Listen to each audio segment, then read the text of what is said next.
On the east end of Coy Island stood A.D. Turner High School, home of the Red Rangers. A proud, well-known and accomplished private high school on the island, with a trophy case full of dust and memories. Basketball was more than a sport here, it was a religion. During the season, the bleachers would fill with working-class families, ex-athletes, and that one old man who swore he could have been recruited to play D1 ball if his knee hadn't gone bad in 1984. And that was before she showed up. Olivia Santos, 25 years old, half black, half Filipina, a fusion of fire and poise. Born in Vallejo, California, raised on the sounds of sneakers squeaking on cracked blacktop courts, and her mother's gospel humming through thin apartment walls. Her father, a U.S. Navy mechanic stationed in Manila, taught her discipline. Her mother, Sunday school teacher and church choir director, taught her how to care for the well-being of others. By 12, Olivia could cross over grown men at the park and quote Maya Angelou by heart. By 16, she was the only girl running drills with the boys' varsity team, not because they wanted her there, but because she refused to leave. Basketball wasn't just a sport, it was her escape, her mirror, her language. When she dribbled, the noise in her head went quiet. When she coached, she saw the game the way others see music: rhythm, flow, emotion, story. But her gift was also her curse. People noticed her confidence, her beauty, her composure, and they couldn't decide whether to admire it or destroy it. When Turner High announced her as the new head coach of the boys' basketball team, jaws dropped across the island. The local paper headline said it all: Turner High takes a chance, hires female coach for boys program, is how they announced it, not hires visionary young coach, not former college star. They alone focused on the fact that she's a female coach. That was the first whisper that followed her. She's too pretty to coach boys. Not too inexperienced, not too young, not too new to the system, but too pretty. As if beauty canceled out competence, as if a woman's face could erase a lifetime of grind. Olivia heard it long before she ever blew a whistle at Turner High. At her coaching interview, the principal's smile lingered half a second too long. The assistant AD called her impressive for a woman.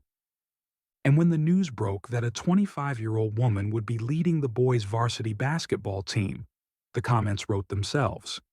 She won't last a season. She'll be a distraction. The boys won't respect her.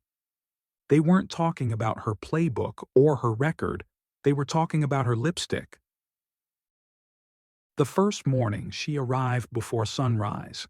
The gym lights buzzed awake like sleepy eyes. The smell of floor wax and old sweat filled the air. She stepped onto the hardwood in red and silver Jordan 1 retros, holding a clipboard, heart pounding beneath her warm-up jacket. She humbly and softly whispered, "This is my house now." Then, under her breath, her mantra, "I have the energy of a winner and the heart of a champion." The boys trickled in, 15 teenagers, all muscle, ego, and side-eye. Some laughed quietly. Some looked curious. A few looked downright annoyed. Brett, soon to be recognized as the most outspoken of her students, blurted out among everyone and said, "Man, are they serious? A lady coach? She look like she model on weekends. Ain't no way she gonna be able to handle us." And when Olivia heard what he said, she gave him a sly smirk, blew her whistle, short and sharp, and brought everyone at attention as she lifted her voice to say, "Phones away. Shirts tucked. If you can talk, you can run. We start with running suicides." Students murmured and disputed among themselves. "Suicides?" they complained. "Yes, I love suicides. Do you love suicides? Let's go." And they all reluctantly took off running at Olivia's command, Brett leading the way, but not with very much energy. It almost looked like they were running in slow motion. Everybody wants to be great till it's time to run suicides, Olivia announced, saying it loud and proud. She continued to shout to the team as they ran on.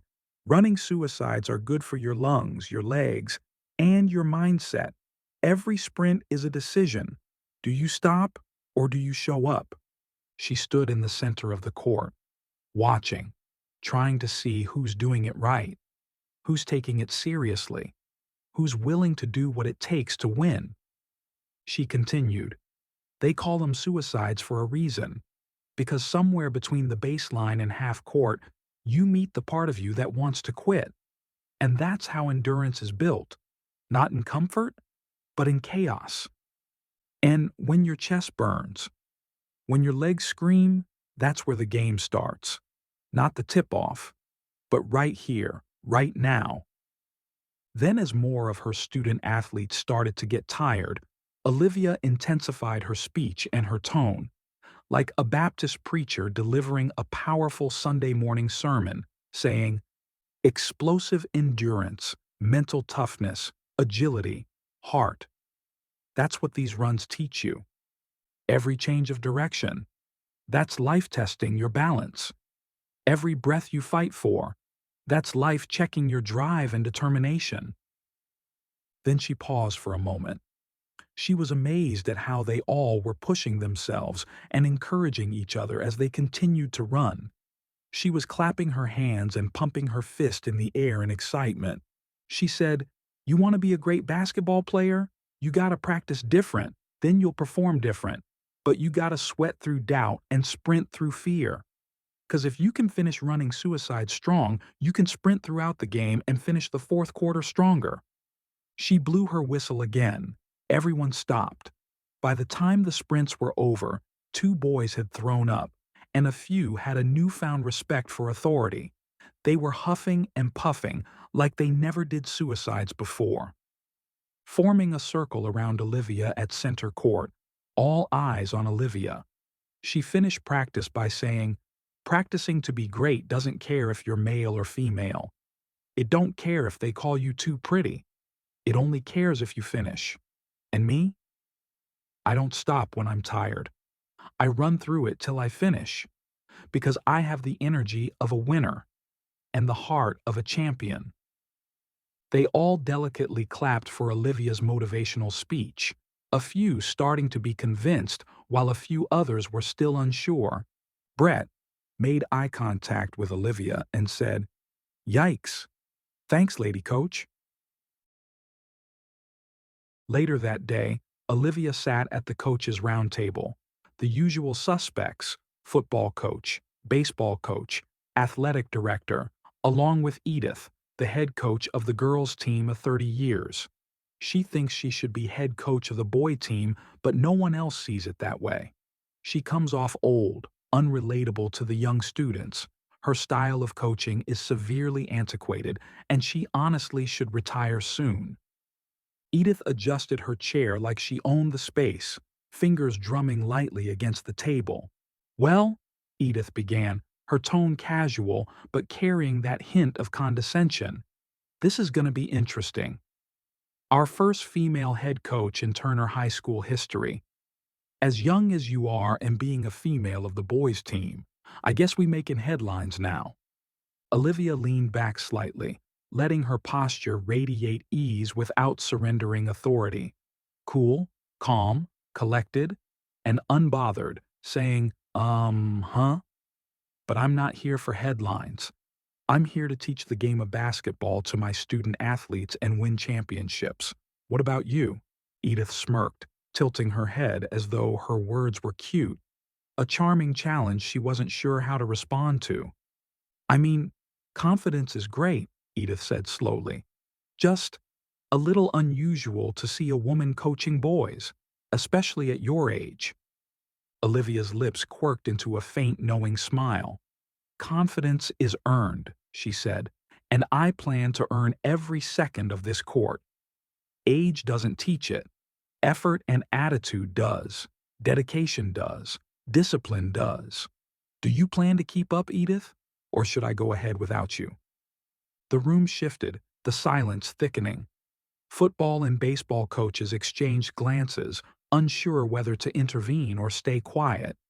Even the athletic director raised an eyebrow, impressed despite himself. Edith leaned back, eyes narrowing slightly, lips tightening. The smirk faltered for the first time. She realized that she wasn't dealing with just another rookie coach.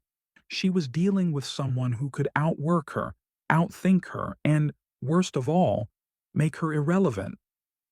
Olivia tapped her fingers lightly on the table, as if she was testing the weight of her own words.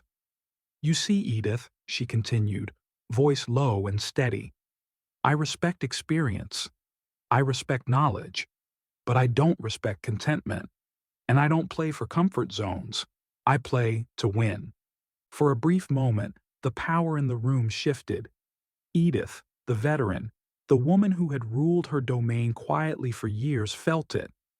The subtle warning that Olivia Santos, the enthusiastic 25-year-old head basketball coach, would not be boxed in. During a water break of the boys' practice, Edith approached Olivia. She said, "You're doing good, coach. But, might want to smile more. The boys need to feel like you're approachable." Olivia gave her a tight, controlled smile, her eyes sharp.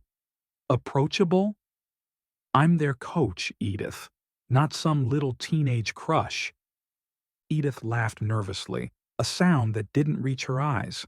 I I know, coach. Just some of the parents might think, you know." Olivia tilted her head slightly, her gaze unwavering. "Some parents might think a lot of things," Olivia said softly, almost a warning.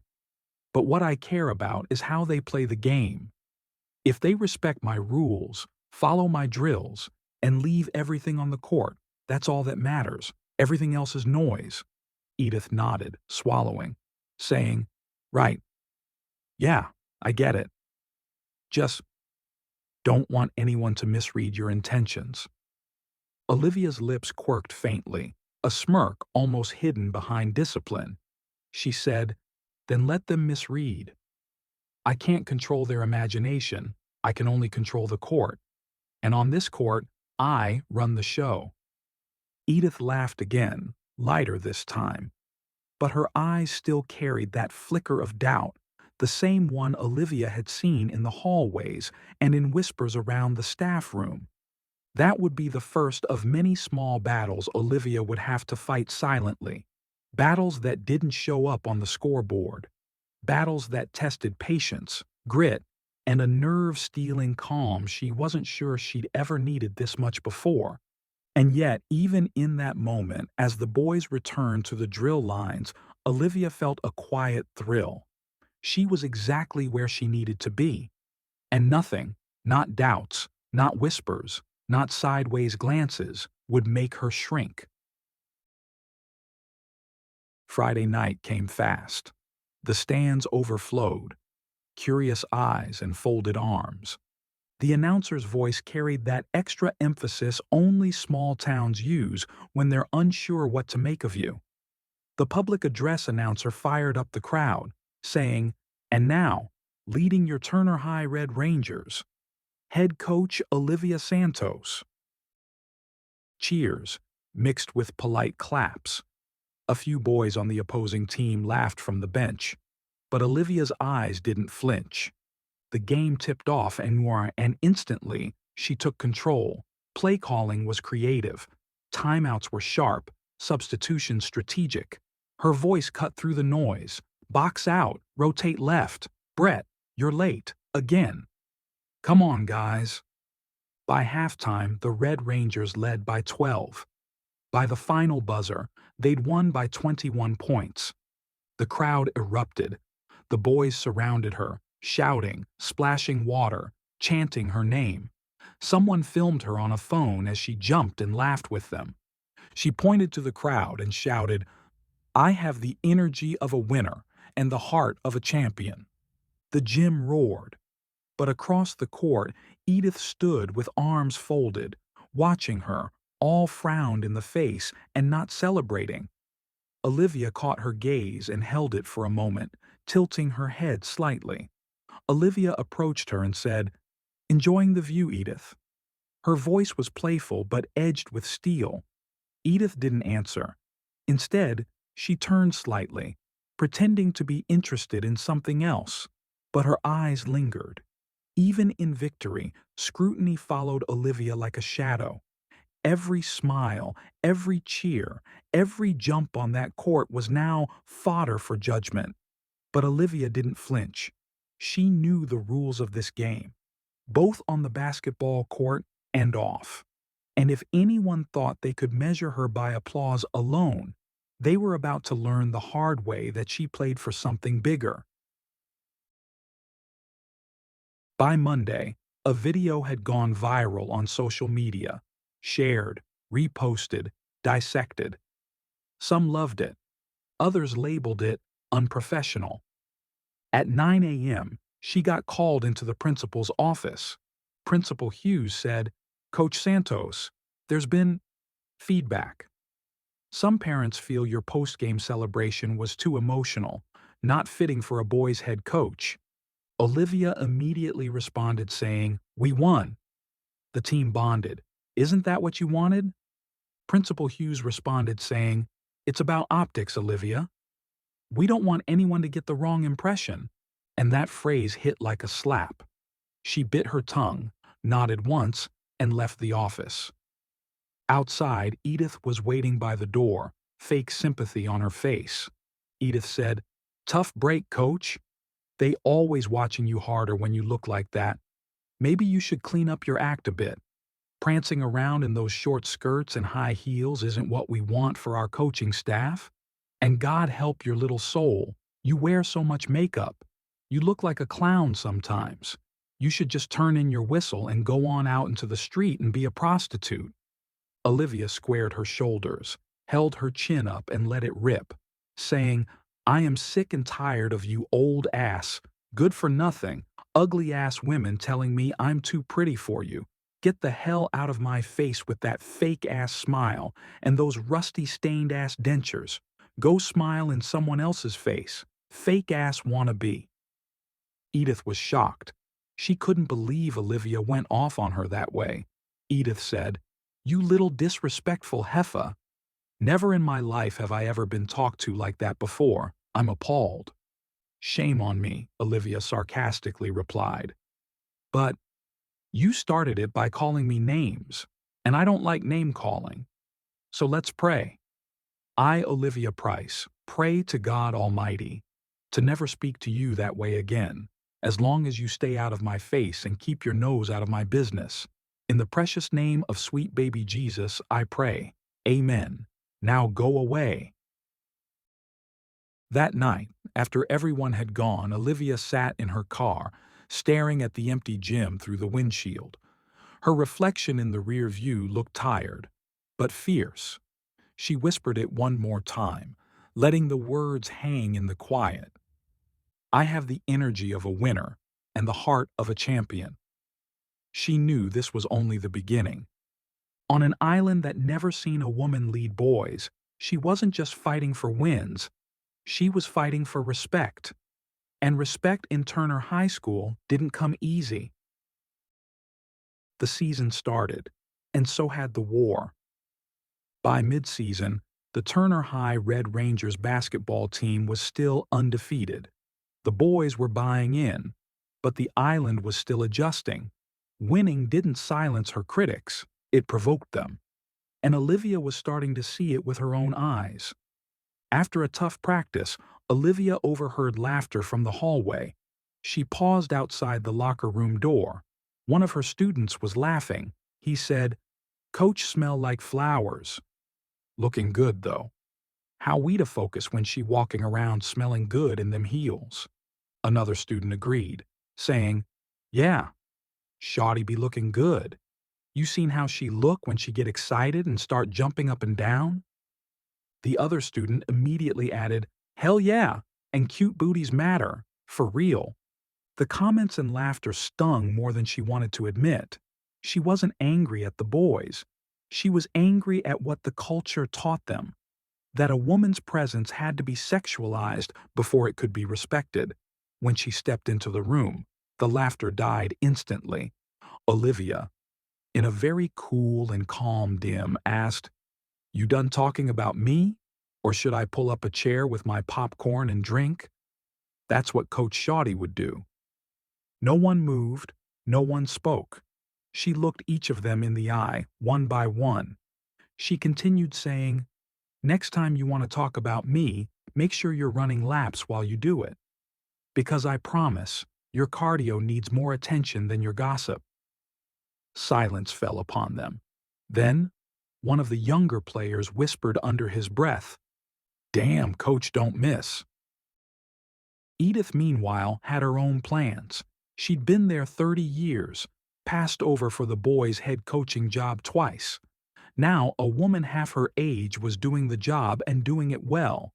Edith started small, forgetting to send scouting reports, misplacing equipment, undermining Olivia during meetings. Then came the parent meetings, quiet conversations behind closed doors, whispers like smoke finding its way into the boardroom. Edith would tell the parents, "She's talented, sure, but, these boys need a strong male presence, someone who can keep them grounded. Plus, I heard she's dating someone on the staff. That's how she got in. And listen, I hate to say this, but you should have seen what she wore to practice the other day. Those ridiculous-looking 6-inch heels and a crop top in front of teenage boys. I mean, what message is that sending?" Someone said she's been taking photos after hours in the gym, modeling with the basketballs, trying to go viral. I don't know if it's true, but it's just not a good look for the program. I think she needs to decide. Does she want to be a coach or a cover girl? By December, the rumors continued to spread. She's losing control. She's distracted. She's too emotional. She dresses like she's going to a music video shoot. She looked like a streetwalker. I heard the boys call her Coach Barbie. Half the parents don't trust her. She's too friendly with the players. Too soft. Too confident. Too much. The more she succeeded, the louder the noise got. Some said she only got the job because the school wanted to look progressive. Others said the boys played hard for her because they had a crush, not because they respected her. And then came the more venomous whispers. She's not focused on the game anymore. She spends more time doing her hair than studying plays. She's always smiling, probably hiding something. I heard she flirts with referees to get calls. She's not a real coach. She's a distraction in sneakers. Every move she made was analyzed, reinterpreted, and reposted. Her ambition was called arrogance. Her confidence was called conceit. Her grace called manipulation. But she never folded. She just kept walking through the noise, chin up, voice steady. The moment everything cracked came right before the Christmas tournament. The boys had just won their 8th straight, an overtime thriller that had the crowd on its feet. During the celebration, the music blasted. Laughter bounced off the walls. Coach Santos was right there with them, in Brett's home. It was almost like a kickback, a house party. Clapping, laughing, singing along. Brett, her star point guard, went live on Instagram. A teammate jumped behind him, yelling into the camera, "Coach Santos got us hyped tonight. Ain't nobody stopping us Red Raiders." In the background, Olivia danced. Nothing wild, just joy and happiness. But joy at a student's home, with a video in the wrong hands, can become scandal. By midnight, the clip had been edited, cropped, twisted. The caption read, "Coach Santos outside with the boys, house party style." Is this professional? By morning, 40,000 views. They called an emergency meeting. Principal Hughes, the athletic director, Edith, sitting like she'd been waiting for this moment all semester, and Olivia, centered, calm, hands folded, eyes sharp. The athletic director led the meeting saying, "Coach Santos, this video has caused concern. Some parents feel it shows a lack of boundaries." Olivia answered saying, "It shows a coach celebrating with her team after a win. Funny how dancing with my team didn't seem to matter when Coach Jenkins did the cha-cha slide with his players 2 years ago. That video went viral and no one made a big deal about it." Then, silence. A silence thick enough to taste. Then Edith spoke. Syrupy tone, blade underneath. "Olivia, you gotta understand.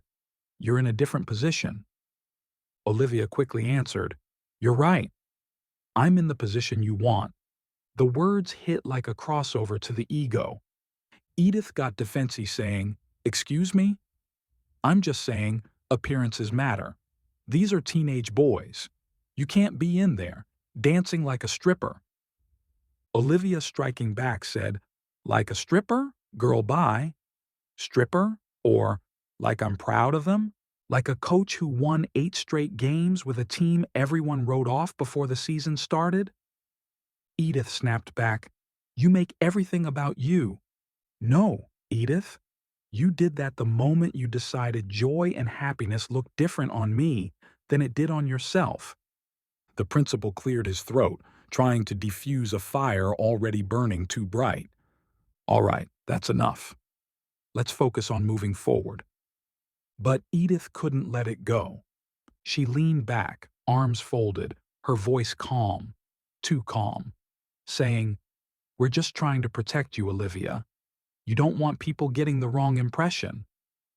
Olivia offered a tight smile and goes, "Edith, people will always get the wrong impression when a woman doesn't play small, and if you're looking for someone to play small ball, you gave the wrong bitch the job." The meeting ended, but something had shifted. The room that once looked down on her now looked at her differently, like they'd just seen what quiet power actually looked like.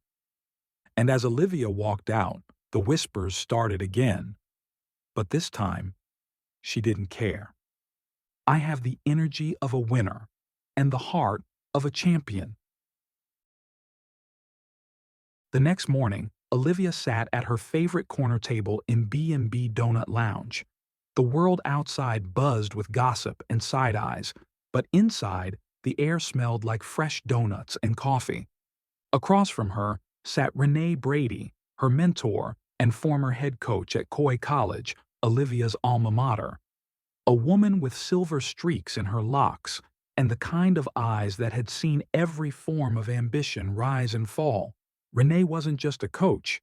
She was the coach, the one who pulled Olivia out of the transfer portal her sophomore year when other programs said she was too emotional.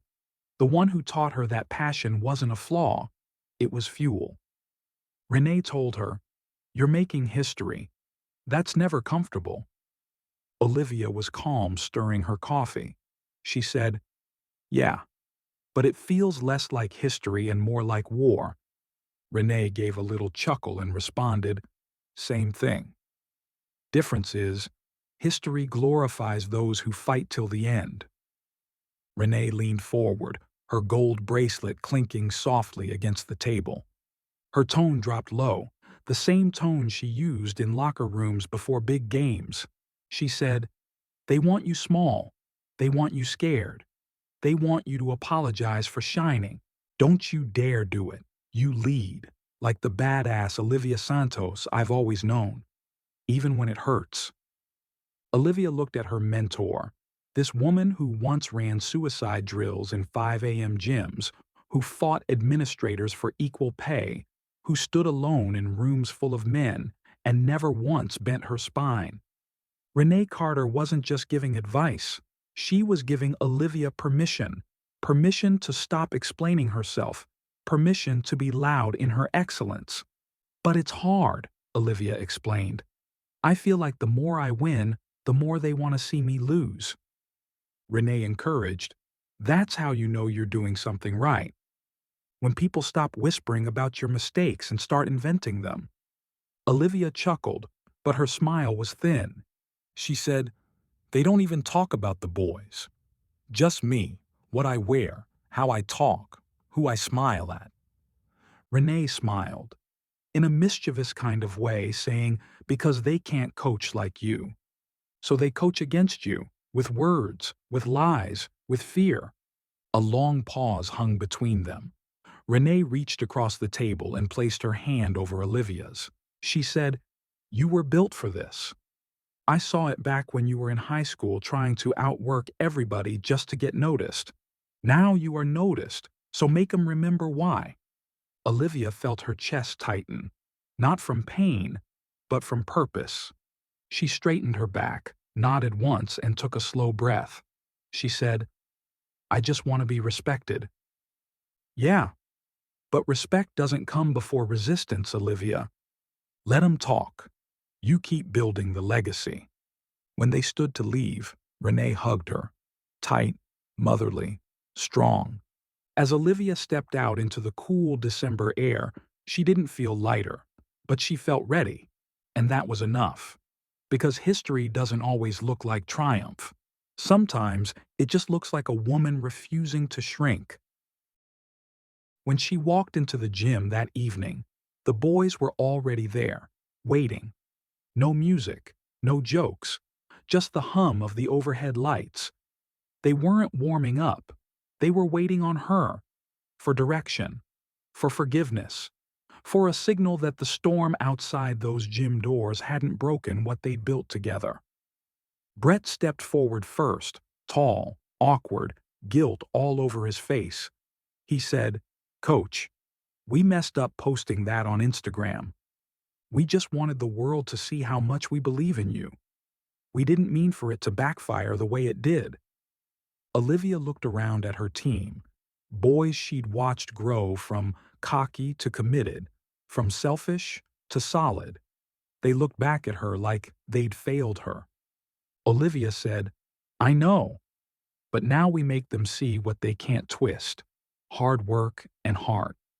And that was all it took. The words hit the floor like a whistle. For the next 2 hours, the Red Rangers practiced like their season, and their coach's reputation depended on it. Every drill was louder, every pass sharper, every huddle tighter. They knew the whispers. They'd heard them in the hallways, from classmates, even from teachers. They knew people doubted her, but now doubt became fuel. They ran suicides until their lungs burned. They shouted "Red Raiders" until the sound echoed through the rafters. And in that echo was something unspoken: loyalty. They knew she cared. They knew she fought for them, for gym time, for equipment, for respect. They knew she'd taken every sideways comment from parents and boosters and turned it into strategy, into discipline, into belief. They knew what the world didn't. Coach Santos was the reason they'd started believing in themselves again. By the time practice ended, the gym was quiet again, but this time it wasn't guilt. It was focus. Olivia turned off the lights last, standing for a moment in the doorway. Through the silence, she whispered her mantra: "I have the energy of a winner and the heart of a champion." And with that, she left the gym, ready to finish strong. 2 nights later, the bleachers were packed again, half supporters, half skeptics. Reporters with cameras waited for her to slip, to smile too long, to be human. But when the ball tipped off, Olivia was pure focus. Timeouts crisp, plays executed. Every word from her mouth commanded respect. When the final buzzer sounded, Turner High won by 32 points. The boys hugged, but this time, no dancing, no videos. Just quiet, powerful unity. As the crowd applauded, Olivia walked off the court, eyes lifted. Her pride was glowing. And at the press conference, she showed no emotion. Later that week, an anonymous email landed in Principal Hughes's inbox. Screenshots, messages, proof that Edith had been the one spreading the edited video and fueling the rumors. When confronted, she denied it, until she didn't. She was escorted out that same day. The silence in the gym that evening was electric. Part relief, part regret. Olivia didn't celebrate. She just turned off the lights, stood alone in the empty gym, and whispered, "One battle down. The war goes on." She wasn't naive anymore. She knew the politics, the double standards, the way people love a woman who wins until she wins too much. But Olivia Santos learned one thing: you can survive almost anything if you refuse to shrink. Winter came hard for the Red Rangers. Much colder temperatures than usual for a beautiful island like Koi, but the gym stayed hot, packed, loud, and alive. Olivia Santos led the boys to an undefeated season, ranked #1 in the district, and yet the board still hadn't announced if her contract would be renewed. Winning wasn't enough, not for a woman coaching the boys' team, not in Turner High School. A week before the regional championship, she was summoned to the superintendent's office again. The same long table, the same faces, different tone. Superintendent said, "Coach Santos, while we appreciate the progress this season, we've received complaints. Some feel your presence has caused distractions for our student athletes." Olivia, tired but firm, replied, "You mean I've made them better players and better young men?" But he pushed back. He said, "Let's stay professional. The board will review your future after the season." She left the office without another word, but inside she was already preparing for war. The gym was quiet that night. She stayed late, walking the court one last time, listening to the echo of her own footsteps. Brett walked in, still in street clothes. He asked, "Couldn't sleep either, huh?" Olivia, smiling, "Greatness don't sleep." "But coach, if they don't keep you next year, we're walking away from the program." "All of us. There are other schools on this island who would love to have us." "No," Olivia snapped back. "You have to finish what you started. Win for you. Win for each other. Let the noise take care of itself." She put her hand on his shoulder and said, "And remember, you have the energy of a winner and the heart of a champion." He repeated it under his breath, like a soldier learning his creed. At the championship game, the gym was standing room only. Television cameras, reporters. Half the island came to watch her succeed. The other half came to watch her fail. The opposing team, South Bay High, was bigger, faster, arrogant. Their coach, Rick Malone, had been loud all week, telling reporters, "Look, she's done great." But the boys' game is different. It takes more than a pep talk and good hair to win at this level. Olivia saw the clip that morning, smiled, didn't respond. Her revenge would come on the court, but the game started rough. The Red Rangers trailed early, sloppy turnovers, nerves, noise. South Bay played dirty, elbows, trash talk, pushing limits. By halftime, the Red Rangers was down 12. In the locker room, the boys sat silent, heads down, breathing heavy. Brett said, "Coach, we can't get a call out there. It's not fair." Olivia, calm, powerful, said, "So what? You gonna wait for fair? Life don't call fouls either. You don't play for comfort, you play for legacy." Her voice filled the room, strong, rhythmic, like a sermon in a war drum. She said, "Every man in this room got something to prove. To the ones who said you're not strong enough, not smart enough, not worthy enough. And tonight, we show them why they were wrong." She pointed to the Turner Red Rangers logo on the wall. "This name means something. So does mine. So does yours. Now let's make them remember both." And when they broke the huddle, it wasn't with a cheer. It was with a roar. Third quarter, chaos. Brett hit 3 straight three-pointers. The crowd rose to its feet. Momentum shifted, but then, with 3 minutes left in the fourth, it happened. Brett drove the lane, got undercut, and fell hard. He clutched his ankle. Olivia yelled, "Time out! Medic! Time out!" Her heart sank. Her leader, her floor general, couldn't stand. They carried him off. The trainer shook his head. He was done. Olivia crouched beside him on the bench and said, "You did your job. Now let us finish it." Brett, with a hoarse whisper, "Coach, I believe in you." Down by 5. 2 minutes left. The gym pulsed with energy. Every dribble, every breath. Olivia called her final timeout. The boys huddled around her, sweat dripping, eyes wild. "Listen up. They expect us to fold, but we have the energy of a winner and the heart of a champion." She leaned closer, voice low, fierce. "We run B12, Brett's play, but Malik, you take the shot. You ready?" But Malik was nervous. He said, "He always takes that shot, coach." Olivia looked him in the eyes and said, "Not tonight. It's your time to shine. Let's do this." The whistle blew. Ball in play. Clock ticking. Fast pass. Fake. Drive. Kick. Malik caught it, wide open. The shot went up. The buzzer sounded as the ball went into the hoop. Nothing but net. Pandemonium erupted in the gym. The Turner High Red Rangers. We're champions. The crowd stormed the court. The boys lifted the trophy, tears mixing with sweat. But Olivia didn't celebrate right away. She stood on the sideline, still, eyes wet, heart quiet. Then, slowly, she walked to mid-court, microphone handed to her by the announcer. The crowd hushed. Olivia, breathing deeply, gave her speech. They said I was too young, too emotional, too feminine, too distracted.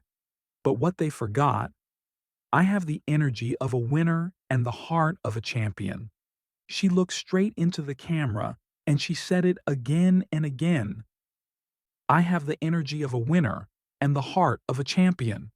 The place erupted. Chants and cheers of Coach Santos filled the air. The following week, the board called her in again.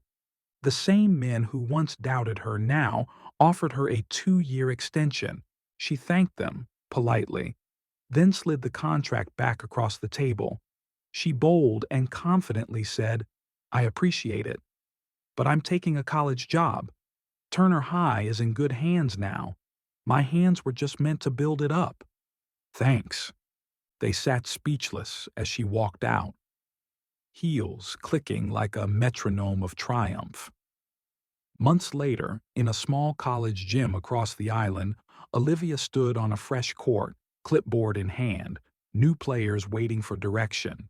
She took one last look at the ceiling lights, closed her eyes, and smiled. Olivia softly said, "I have the energy of a winner and the heart of a champion." They tried to silence her. They tried to shame her. But you can't cancel purpose, and you can't cage a storm that was born to lead. Olivia Santos was the coach they couldn't control. Thank you for listening. Don't forget to like and subscribe. And follow us on Instagram at darja.media. That's DARJA.media.